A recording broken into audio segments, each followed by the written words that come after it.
Hey, happy Tuesday. I am Meredith. I am here with our message for the 9th of January 2024. We're using Tarot of the Owls today for our message. We've got the Sun in Capricorn, the Moon's in Sagittarius, though it is going to move into Capricorn later this evening.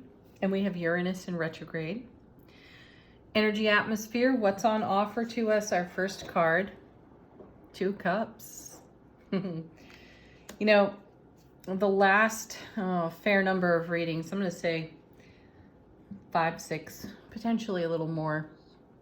I feel like we've been encouraged to take some really big steps in terms of what's new, what's now in our lives. And the Two of Cups has shown up fairly often. And for me, you know, the tarot definition on this card is an ever deepening and strengthening bond. It's an exchange of energies. It's also an agreement. And for me as a tarot reader, this is a clear message of show up in the way you desire to be met. And some of you have sent me emails on that. So I'm going to comment a little further on this to explain that a little bit more. How do you intend to cultivate an energy that you don't yourself interact with or occupy within self-relationship? So since we have all that we could possibly require within us, since we are so equipped as spiritual beings, in a manifestation process, we need to live with the energy of what we desire to create. So we have to cultivate that in our heart center. We have to daydream and imagine. We have to act as if, with enthusiasm, to hold and nurture the feeling of how it feels when. So we're thinking in terms of fulfillment. We are thinking in terms of appreciation and our own inner accomplishments. So that's the bond that is ever deepening and strengthening, I feel, within self-relationship. And then this emanates through our soulful presence, or comes from our soulful presence, radiates outward into our ripple effect, into our aura, our biofield, and onward further, much further out into our sphere of influence. So foster it within yourself, no matter what it is you're trying to create. Imagine if it's, you know, you're wanting to launch your own business because you have this great skill and talent that is very marketable. So you feel the feeling of what it's like to be doing that full time, right? If that's what you want to do. And then you allow that energy to saturate your world. That's how you show up in the way you desire to be met, because as you ripple that energy out, it's what you draw back to yourself. This is how the universe meets you. So take this to any aspect of your life and do that and make whatever upgrades and improvements you're desiring to make. Next set, 2 cards. First is the 6 of Cups paired with the 8 of Cups. What an interesting numerology there with these 3 cards, right? Okay, so the 8 and the 2 could make the 10. The 2 and the 6 make the 8. The 8 minus the 6 makes the 2. So no matter what you do, you're going to come back around to needing to foster the energy you wish to occupy, live within, celebrate, and expand upon. It all has to start with you. Excellent. It drives us back again and again to the 2 of Cups. Now you subtract the 2 from the 6, you get 4, and we had the 4 of Cups yesterday. So there are some unseen blessings coming your way. When I see the 8 of Cups paired with anything, there's a connection to the most recent eclipses. There's almost always an eclipse image on the 8 of Cups, and this is a card about momentum and journeying deeper in. The 8 then moves on to the 9, so we're moving ever closer to making our dreams come true, which is a fabulous message in this arrangement of cards. Now, the Six of Cups is called the soulmate card. And that is, for me, again, as a reader, I feel the Six of Cups is a channeling card.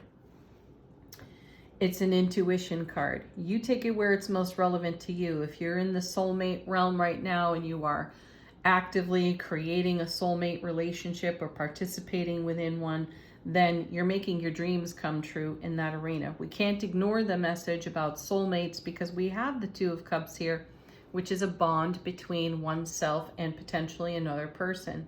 So there's a good message there for those of you who are cultivating a relationship or deepening and expanding the bond within a current relationship. That's great energy right there for you to tap into. Lots of positive change and growth going on there. Let's see what's next. The Sun. Back again. I think this one was on the underside of the deck yesterday. Brilliant clarity, happiness.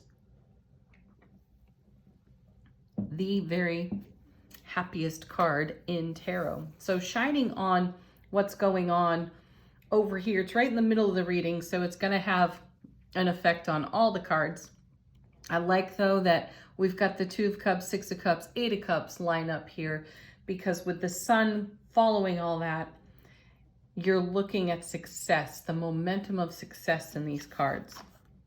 Oh my gosh, now the Ten of Cups comes up. Perfect. Another card we had yesterday as well.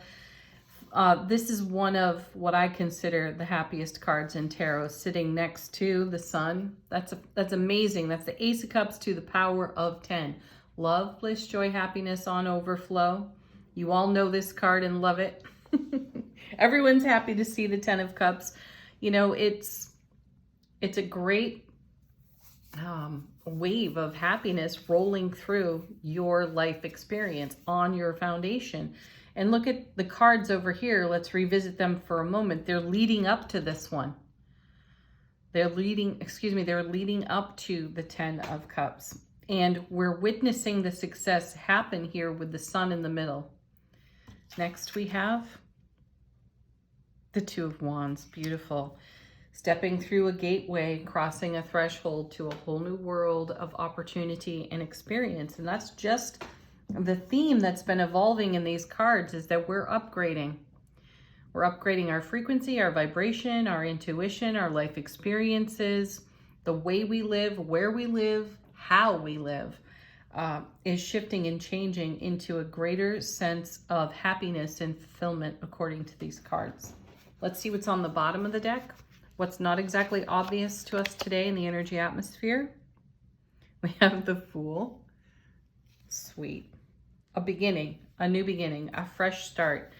A new journey begins. And it may be a new leg of this journey over here in the Eight of Cups. So take a pause today and reflect back to the fall, to the most recent eclipses and what was going on there, because some of that energy is playing itself out in the now. And it may be that some of you used the eclipse energy for manifestation purposes, and these cards are now indicating or showing evidence and signs of fulfilling and becoming.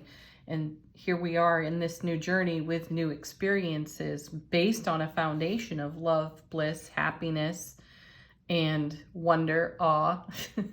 How do we take it to the nth degree? The cards are showing us this. And then we have, oh, I pulled this off the top. I did this again. I did it last week. So Three of Wands, excellent card. Not exactly what was next, but I like this. I like these little happy accidents here in tarot, because it furthers the message that we're gaining ground and we're making progress between the 2 and the 3 to fulfill our dreams. Four of Swords, peacefully. This card doesn't get enough attention in tarot. You know, it's rest and relaxation for the spiritual warrior. It's also a card of preparation. So we're on a great firm foundation. in our mental processes. Our thoughts are clear, our intentions are also clear, and the feeling here is that we have taken action, we're celebrating in the now, we're prepared for more action to take in the pursuit and the fulfillment of our dreams. And so the Four of Swords is a great card to garner your gains with. Be at peace, preserve your peace, rest, relax, consider, daydream, and then dream even bigger. Then we have the Nine of Swords. What an interesting card to see in this lineup, because its energy doesn't really stand a chance in this kind of atmosphere. So the Nine of Swords is a card of potential anxiety, worrisome thoughts, staying awake in the middle of the night because you just can't put something to rest or bring peace to it. And my feeling here is that this is some sort of doubt, and it hasn't been released or let go of yet. It may not be as strong as it once was. It might be a healthy dose of doubt so that you can further commit to your journey, your dream, and what you're doing. Use this for leverage if it shows up for you today, energetically speaking. Use it as leverage to make an even deeper commitment to the vision and the dream that you have. Yeah, there's the Empress, because you are bringing life to everything you're holding in heart space. And she brings life. She brings fertility and abundance. She is the divine feminine counterpart to the Emperor. She is the mother of tarot. So nurture is a strong energy that comes with her. Nurturing energy. Nurture your dream. Nurture what you're cultivating over here with the Two. What's blossoming in the brilliant clarity and light of the sun. Commit deeper to your vision and allow any potential doubts or worries to inspire you to dig in. Nice. Very nice. Angel answers. If you got a question, go ahead and put it to the deck. If you're looking for confirmation that these cards bring it, we have within the next few weeks. We had another timing card recently. I forget what it is right now, but the message when we see timing cards out of Angel Answers is that this type of atmosphere is here to stay for a period of time, what we perceive to be measured time. So use this energy now and get out your vision board. Touch it up, refresh it, put some energy into what it is that you are romancing into your world. Trust is back again. This card has shown up quite a bit. Trust what you're doing, the choices you're making, the intuition that you are tuned into. Remain positive. Again, that's the fuel that moves it all. And take action. No problem. Action has been taken. And even though we're at a little bit of a rest period on that Four of Swords, that in itself is an action. It's an opportunity to, as I mentioned, garner our gains and then reinvest the energy in a way that serves our highest and greatest potential. Final word on the reading, Angels and Ancestors Oracle. How is our soulful presence informing our waking consciousness? We have Snake. Shed old skin. There's a transformation card. We've seen the Death card quite a bit lately in tarot, and I feel that the Snake card here is yet another transformation card. It's a metamorphosis even taking place. And as I said at the beginning of the reading, we are upgrading our frequency, our vibration. We have evidence of that all over these cards. So we're shedding an old skin, old ways of being. We've seen the Tower buffered by aces lately. And yesterday we talked about tearing down false walls of protection. And I feel like that's what's happening here. And as we do that simultaneously, we're seeing our vision come to life on our foundation. Thank you for joining me as always. Have a beautiful Tuesday. Peace, love, joy, happiness. Namaste.